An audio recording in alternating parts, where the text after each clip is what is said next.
ચાલો મિત્રો આપણે માગનો નિયમ જો આકૃતિ સાથે સમજાવ પણ માગના નિયમ સાથે કેટલાક અપવાદો છે બરાબર ને આપણે આપણો અપવાદ જોયા કે કિંમત વધે છે પણ ગ્રાહકની માંગ ગ્રાહકની અભિરુચિ એની પસંદગી નથી બદલાતી અને આવા જે નિયમો જરૂર નથી કે કિંમત ઘટે તો માંગ વધે માંગમાં પાછા કેટલાક અપવાદો છે આપણે અપવાદની વાત કરીએ માંગના નિયમના અપવાદો માંગના નિયમની ધારણાઓ પરિપૂર્ણ થવા છતાં માંગના નિયમની ધારણાઓ પરિપૂર્ણ પૂરી થાય છે છતાં કેટલીક બાબતોમાં અપવાદ જોવા મળે છે દરેક બાબતમાં અપવાદ હોય બરાબર પુરુષ અને સ્ત્રીમાં અપવાદ જોઈ શકો છો કોણ હોય 6 ધાતુમાં અપવાદ જોઈ શકો છો 12 તો માંગના નિયમની ધારણાઓ પરિપૂર્ણ થવા છતાં કેટલીક બાબતોમાં અપવાદ જોવા મળે છે જેમાં માંગના નિયમની વિરુદ્ધ દિશાના ફેરફારો નોંધવામાં આવે છે માંગના નિયમની વિરુદ્ધ આપણે કહીએ કે કિંમત ઘટે છે તો માંગ વધે છે પણ અહીંયા એવું થતું નથી એવા અપવાદ બરાબર એટલે કે વસ્તુની કિંમત ઘટવા છતાં વસ્તુની માંગમાં વધવાને બદલે ઘટે છે અથવા વસ્તુની કિંમત વધવા છતાં માંગ ઘટવાને બદલે વધે છે બિલકુલ ઓપોઝિટ અસર થતી હતી એની જગ્યાએ સમાંતર થવા લાગી કિંમત ઘટી તો પણ માંગ ઘટી કિંમત વધી માંગ વધી પ્રતિષ્ઠા મૂલ્ય દર વસ્તુ એમાં પહેલું પ્રતિષ્ઠા મૂલ્ય સોના ચાંદીના ઘરેણા મોંઘી કાર મોંઘી મોંઘા મોબાઈલ વગેરે જેવી ખૂબ મોંઘી અને પ્રતિષ્ઠા ધરાવતી વસ્તુઓની બાબતમાં માંગનો નિયમ સાચો પડતો નથી આ પ્રકારની વસ્તુઓ વ્યક્તિની પ્રતિષ્ઠા વધારે છે આ પ્રકારની વસ્તુઓ વ્યક્તિની પ્રતિષ્ઠામાં વધારો કરે છે ધનવાન વર્ગના લોકો વસ્તુની કિંમતની જેમ ઊંચે ધનવાન વ્યક્તિઓ એટલે કે ધનિક લોકો વસ્તુની કિંમત જેમ ઊંચી તેમ વસ્તુની માંગ પ્રતિષ્ઠા મૂલ્યમાં વધારો એવું માનતા હોવાથી વસ્તુની કિંમત જેટલી ઊંચી હશે તેટલી તેઓની વસ્તુની માંગ ઘટવાને બદલે વધશે ધનિક લોકો એવું માને છે કે વસ્તુ જેટલી પ્રતિષ્ઠા મૂલ્ય ધરાવતો સોનું ચાંદી મોંઘી કારો જેટલી કિંમત વધશે એટલી એની માંગ વધશે કેમ પ્રતિષ્ઠા મૂલ્ય ધરાવે છે એટલે એની માંગ વધવાની કિંમત વધવા છતાં આ એક અપવાદ બરાબર બીજું અને તેનાથી વિરુદ્ધ વસ્તુની કિંમત ઓછી હોય તો તેમાં પ્રતિષ્ઠા મૂલ્ય ઓછું હોય વેલ્યુ ન હોય પ્રતિષ્ઠા મૂલ્ય ઓછું હોય એ માનીને ધનિક આવી વસ્તુઓની માંગમાં ઘટાડો કરે છે આ બાબતને માંગના નિયમ વડે સમજી શકાતો નથી પ્રતિષ્ઠા મૂલ્ય ધરાવતી વસ્તુ છે વસ્તુ મોંઘી થાય છે તો એની માંગ વધે છે અને જેની પ્રતિષ્ઠા મૂલ્ય નથી એનું પ્રતિષ્ઠા મૂલ્ય ઓછું છે એની માંગ નથી કરતા કિંમત ઘટવા છતાં એની માંગ થતી નથી આપતા અત્યંત સસ્તી વસ્તુ જેને ગિફ્ટ વસ્તુ કહે શું કહે છે ગિફ્ટ વસ્તુ મીઠું દિવાસળી ટાંકણી સમાચાર પત્ર વગેરેની માંગ પાછળ ગ્રાહકની આવકનો ખૂબ નાનો ભાગ ખર્ચાય છે ગ્રાહકની આવકનો ખૂબ નાનો ભાગ ખર્ચાય છે તેથી આવી વસ્તુની કિંમતમાં વધારો ઘટાડો થવા છતાં ગ્રાહકના વસ્તુ પાછળના કુલ ખર્ચમાં કોઈ વિશેષ ફેર પડતો નથી તેથી આવી વસ્તુની માંગ ઉપર ગ્રાહક મોટી અસર પડતી નથી જે અત્યંત સસ્તી વસ્તુઓ છે બરાબર એની કિંમત વધઘટ થાય છે અને એ વ્યક્તિની આવકનો ખૂબ નાનો ભાગ ખર્ચતા હોવાથી તેની મોટી અસર પડતી નથી દાખલા કે ટાંકણી કે સ્ટેપલરની પીમાં ભાવ ઘટતા લોકોના આ પ્રકારની વસ્તુની માંગમાં વિશેષ પ્રમાણમાં વધારો થતો નથી બરાબર અથવા સ્થિર રહે છે ટાંકણી કિંમત વધી ગઈ માન લો કે 100 રૂપિયાની 1 લાખ ટાંકણી આવે છે હવે એક ટાંકણી કિંમત ઘટી 80 રૂપિયાની 1.5 લાખ થઈ ગઈ તો શું લોકો વધારે ટાંકણી ખરીદશે નહીં ખરીદે નજીવી અત્યંત તુચ્છ હલકી વસ્તુ છે એની કિંમત ઘટશે તો માંગ નથી હોતી એટલે અહીંયા જો પ્રતિષ્ઠા મૂલ્ય વધતા ધરાવતી વસ્તુની માંગ વધશે કિંમત વધશે તો માંગ વધશે પણ જે અત્યંત સસ્તી વસ્તુ છે એની કિંમત ઘટવા છતાં એની માંગ નથી વધવાની અપવાદ છે બીજું હલકા પ્રકારની વસ્તુઓ, આ પ્રકારની વસ્તુઓના સંદર્ભમાં દર્શાવતો ખ્યાલ સર રોબર્ટ ગિફન નામના વ્યક્તિએ વિકસાવ્યો છે. સોરી, આ જે બાબત છે આ ગિફન વસ્તુઓ હલકા પ્રકારની, આ ઓછી અત્યંત સસ્તી વસ્તુઓ, હવે હલકા પ્રકારની વસ્તુઓ ગિફન વસ્તુઓ જેને કહેવાય છે. પરીક્ષા પૂછાય ગિફન વસ્તુ એટલે શું, તો આ સવાલ હલકા પ્રકારની વસ્તુ, આ પ્રકારની વસ્તુઓના સંદર્ભમાં દર્શાવતો ખ્યાલ સર રોબર્ટ ગિફન નામના વ્યક્તિએ વિકસાવ્યો હોવાથી તેને ગિફન વસ્તુ કહેવામાં આવે છે. અને ગિફન વસ્તુ પણ કહે છે કારણ કે ગિફને આ ખ્યાલ ઘઉંની સરખામણીમાં જુવાર, શુદ્ધ ઘીની સરખામણીમાં વનસ્પતિ ઘી, ઘઉંની સરખામણીમાં જુવાર, શુદ્ધ ઘીની સરખામણીમાં વનસ્પતિ એટલે કે ડાલડા ઘી વગેરે જેવી ઉત્તરની કક્ષાની વસ્તુઓને હલકા પ્રકારની વસ્તુ કહેવાય. બરાબર, ચોખ્ખું ઘી અને ડાલડા ઘી બંને, તો ચોખ્ખા ઘી સરખામણીમાં ડાલડા ઘી એ હલકી વસ્તુ કહેવાય. બરાબર, એ જ પ્રમાણે ઘઉંની સરખામણીમાં જુવાર હલકી વસ્તુ કહેવાય. આ પ્રકારની વસ્તુઓ ઉચ્ચ ગુણવત્તાવાળી વસ્તુઓની સરખામણીમાં સસ્તી હોય છે. ઘઉંની સરખામણીમાં જુવાર સસ્તું, ચોખ્ખા ઘી સરખામણીમાં ડાલડા ઘી સસ્તું. તેથી ગરીબ વર્ગની આ વસ્તુઓની વપરાશ વધુ પ્રમાણમાં કરે છે અને આના કારણે ભાવ ઓછો હોવાથી, હલકી વસ્તુ હોવાથી ગરીબ લોકો આ વસ્તુનો વપરાશ વધુ પ્રમાણમાં કરે છે. તેથી હલકા પ્રકારની વસ્તુઓ જેમ કે જુવારની કિંમત ઘટતા ગરીબ વર્ગની વાસ્તવિક આવકમાં વધે છે. તેથી આ ગરીબ વર્ગ જુવારની સરખામણીમાં ઘઉં ખરીદી કરવા પ્રેરાય છે.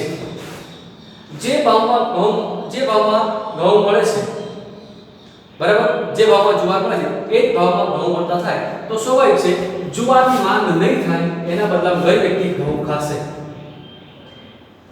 બરાબર, પરિણામે જુવારની કિંમત ઘટી હોવા છતાં જુવારની માંગ વધતી નથી. કારણ કે હલકી પ્રકારની વસ્તુ છે. ઘઉં અને જુવાર, ઘઉં અને જુવાર, જુવારના ભાવ ઘટે છે તો એનો મતલબ કે ગરીબોની વાસ્તવિક આવક વધે છે અને એ જ રૂપિયામાં એ લોકો ઘઉં ખરીદી શકે છે. તો તેવા સંજોગોમાં જુવારનો ભાવ ઘટ્યો હોવા છતાં એની માંગ વધતી નથી. કેમ કે હલકા પ્રકારની વસ્તુ છે માટે. એટલે અહીંયા પણ અપવાદ છે. એક પ્રતિષ્ઠા મૂલ્ય ધરાવતી વસ્તુ માટે અપવાદ, બીજું અત્યંત સસ્તી વસ્તુ માટે પણ અપવાદ, હલકા પ્રકારની વસ્તુ માટે પણ અપવાદ, અને ચોથું ગ્રાહકોની પસંદગી. ગ્રાહકોની પસંદગી, ગ્રાહક જ્યારે કોઈ ચોક્કસ પ્રકારની વસ્તુ માટે પોતાની ધારણાઓ બાંધી લે છે ત્યારે ગ્રાહક કોઈ ચોક્કસ પ્રકારની વસ્તુઓ માટે પોતાની ધારણાઓ બાંધી લે છે ત્યારે તેવા ગ્રાહકોના વલણોને કારણે તે વસ્તુની કિંમત વધી હોવા છતાં માંગ ઘટાડો થતો નથી. એની કિંમત વધી હોવા છતાં એની માંગમાં ઘટાડો નથી થતો, અથવા વસ્તુની કિંમત ઘટતી હોવા છતાં વસ્તુની માંગ વધારો થતો નથી. દાખલા તરીકે ચોક્કસ પ્રકારની ટૂથપેસ્ટ, શૂઝ વગેરે. જે લોકો નાઇક કંપનીના બૂટ પહેરવા, જે શૂઝ જે સ્ટાન્ડર્ડ પૂમા છે એની જે બૂટ પહેરવા એની કિંમત વધશે, પણ એ નક્કી જ નથી માનતો. આ વસ્તુ કરી છે કિંમત ગમે એટલી વધશે એની માંગ એટલી જ રહેવાની છે, ઘટવાની નથી. એટલે ગ્રાહકની પસંદગી બહુ મોટી વસ્તુ છે. બરાબર, જે વ્યક્તિને હાર્લી ડેવિડસન ગમે તો બાઇક, તો હાર્લી ડેવિડસન લેવાનો છે, ભલે પછી એની કિંમત 12 લાખ હોય કે 14 લાખ હોય, કારણ કે એની પસંદગી છે એ હાર્લી ડેવિડસન. ની સામે બધા બાઇકો તુચ્છ છે.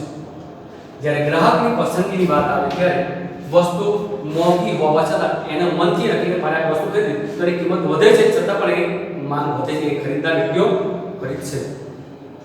બરાબર, ટૂથપેસ્ટ જે લોકો, દાખલા કે જે લોકો ડાબર વાપરતા હોય તો એ ડાબર જ વાપરશે. એની તુલનામાં હવે જે વસ્તુ ઘણી બધી સસ્તી છે, કોલગેટ છે, બીજી એમની કંપનીઓ છે, પતાતી બધી સસ્તી છે, પણ એને નહીં ખરીદે કારણ કે એને ડાબરમાં જ રસ છે. એને ડાબર એની પ્રથમ પસંદગી છે, નહીં હોય તો જ એને ખરીદશે. તો એવા સંજોગોમાં ગ્રાહકની પસંદગી એ ચોક્કસ કિંમત વધી હોવા છતાં માંગમાં ઘટાડો થતો નથી, એ વસ્તુ એ જ વાપરે છે. એટલે આપણે જોયું દીકરાઓ માંગના નિયમ એટલે શું, માંગના નિયમ આપણે આકૃતિ જોઈ, વસ્તુની કિંમત વધતા માંગ ઘટે છે, વસ્તુની કિંમત ઘટતા માંગ વધે છે, અને આ માંગના કેટલાક અપવાદો પણ છે. આપણે માંગના અપવાદો જોયા. પરીક્ષા પૂછાય મોસ્ટ આમી માંગનો નિયમ એટલે શું, માંગના નિયમ અપવાદો સમજાવો. આ ચાર અપવાદ રાખવાના. એક પ્રતિષ્ઠા મૂલ્યવાન ધરાવતી વસ્તુ, એક અત્યંત સસ્તી વસ્તુ, એક હલકા પ્રકારની વસ્તુ અને એક ગ્રાહકની પસંદગી. ઓકે મિત્રો. ઓકે ચલો મિત્રો વાત કરીએ માંગનું વિસ્તરણ અને સંકોચન. બરાબર. કિંમત ઘટે છે તો માંગ વધે છે એટલે વિસ્તરણ થઈ ગયું.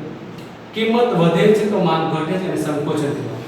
અને આ જ બાબત આપણે આકૃતિ દ્વારા સમજીશું. જો અન્ય પરિબળો, માંગનો નિયમ તમને ખબર છે કે અન્ય પરિબળો સ્થિર રહેતા હોય અને વસ્તુની કિંમત ઘટે તો વસ્તુની માંગમાં વધારો થાય છે એટલે કે વિસ્તરણ થાય છે. એથી ઊંધું અન્ય પરિબળો સ્થિર રહેતા હોય, વસ્તુની કિંમત વધે તો માંગમાં ઘટાડો થાય છે, સંકોચન કરે છે. અહીંયા વસ્તુની કિંમત આપી છે, અહીં વસ્તુના એકમની માંગ એકમમાં આપી છે. જ્યારે વસ્તુ 5 રૂપિયા કિંમત છે ત્યારે એની માંગ 1 એકમ છે, ઘટીને 4 થાય છે તો 2 રૂપિયા થાય છે. 3 રૂપિયા 3 એકમ માંગ છે, 2 રૂપિયા 4 એકમ, 1 રૂપિયા 5 એકમ માંગ થાય છે. મતલબ કિંમત ઘટે છે તો માંગ વધે છે. બરાબર. અહીંયા 3 રૂપિયા 3 એકમની માંગ છે, પણ જો 3 રૂપિયાથી વધી 4 રૂપિયા થાય છે તો આ એકમ ઘટીને 2 થાય છે. અને એનાથી વિંદુ જ્યારે 3 એકમ 3 રૂપિયા ભાવ છે ત્યારે 3 એકમ માંગ છે, એ ઘટીને 2 થાય છે તો એની માંગ 4 થાય છે. બરાબર. એટલે કે 3 થી કિંમત વધે છે તો એનું સંકોચન થાય છે. કિંમત વધતા માંગનું સંકોચન થાય છે, ઘટાડો થાય છે. કિંમત ઘટતા માંગનું કિંમત ઘટે છે તો માંગનું વિસ્તરણ થાય છે, માંગ વધે છે. કિંમત ઘટી માંગ વધી, કિંમત ઘટી, કિંમત 3 રૂપિયા છે 3 એકમ માંગ, કિંમત ઘટી માંગ વધી, કિંમત ઘટી માંગ વધી, કિંમત વધી માંગ ઘટી, કિંમત વધી માંગ વધી. એટલે માંગ ઘટે તો કિંમત વધતા માંગ ઘટે તેનું સંકોચન થયું કહેવાય અને કિંમત ઘટતા માંગ તેનું વિસ્તરણ થયું કહેવાય. અહીંયા તમે જોઈ શકો છો વસ્તુના એકમો, વસ્તુની કિંમત અહીંયા એકમ OX દરેક વસ્તુની કિંમત છે 1 રૂપિયો જ્યારે કિંમત છે ત્યારે માંગ 5 એકમ છે, કિંમત 2 રૂપિયા છે 4 એકમ, કિંમત 3 રૂપિયા છે 3 એકમ, કિંમત વધી 4 એકમ છે તો માંગ ઘટી. જેમ કિંમત વધે છે એમ માંગ ઘટતી જાય છે. બરાબર. એટલે કે 3 રૂપિયા કિંમત હતી ત્યારે એ કિંમત ઘટી 2 થઈ તો 3 એકમ માંગી ગઈ, 4 એકમ માંગ થઈ. એ ઘટીને 1 થઈ તો એકમ 4 થી વધીને 5 એકમ થાય. તો આ થયું શું કહેવાય, એ વિસ્તરણ થયું કહેવાય. બરાબર. 1 રૂપિયા કિંમતે 5 એકમ. બરાબર.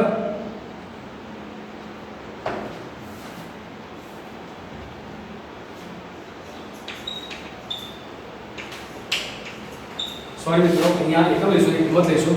તો જ્યારે 1 એકમ માંગ છે ત્યારે કિંમત એની 5 એટલે કે 5 રૂપિયા ભાવે 1 એકમ માંગ છે, 4 રૂપિયા ભાવે 2 એકમ માંગ છે, 3 રૂપિયા ભાવે 3 એકમ, 2 રૂપિયા ભાવે માંગ વધી 4 એકમ થઈ, 1 રૂપિયાએ 5 એકમ. મતલબ કિંમત ઘટે છે, માંગ વધે છે.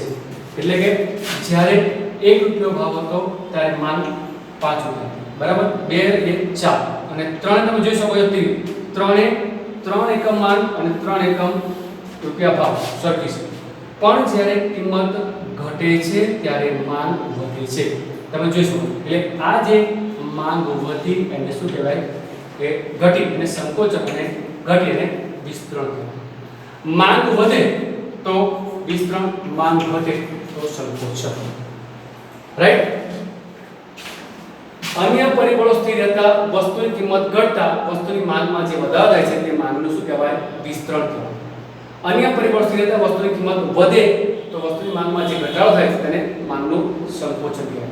વસ્તુની કિંમત 3 રૂપિયા હોય અને ઘટીને 1 રૂપિયો થાય, વસ્તુની કિંમત 3 રૂપિયા હોય તો ઘટીને 1 રૂપિયો થાય. બરાબર. તો તમે જોઈ શકો છો તો શું થાય છે, તો વસ્તુની માંગ 3 એકમથી વધીને 5 એકમ થાય એટલે કે વિસ્તરણ થાય છે. વસ્તુની કિંમત 3 હોય અને એ વધીને 5 રૂપિયા થાય તો તમે જોઈ શકો છો કે માંગ ઘટીને 3 એકમથી ઘટીને 1 એકમ થાય. એટલે કે કિંમત વધે તો તમને ખબર છે માંગ ઘટે અને આ ઘટાડો એટલે સંકોચન. એનાથી વિરુદ્ધ કિંમત ઘટે, માંગ વધે અને વિસ્તરણ કહેવાય. ક્લિયર. કિંમત વધશે તો તમને ખબર છે કે કિંમત વધે તો માંગ ઘટવાની છે, કિંમત ઘટશે તો માંગ વધશે, એટલે વધારાને વિસ્તરણ કહેવાય અને ઘટાડાને સંકોચન કહેવાય. બરાબર? જે વસ્તુઓ આપણે શીખ્યા માંગના નિયમિત એ વસ્તુ આપણે જોઈ કે માંગના વિસ્તરણ સંકોચન આખું જ આપણે સમજી. ઓકે મિત્રો.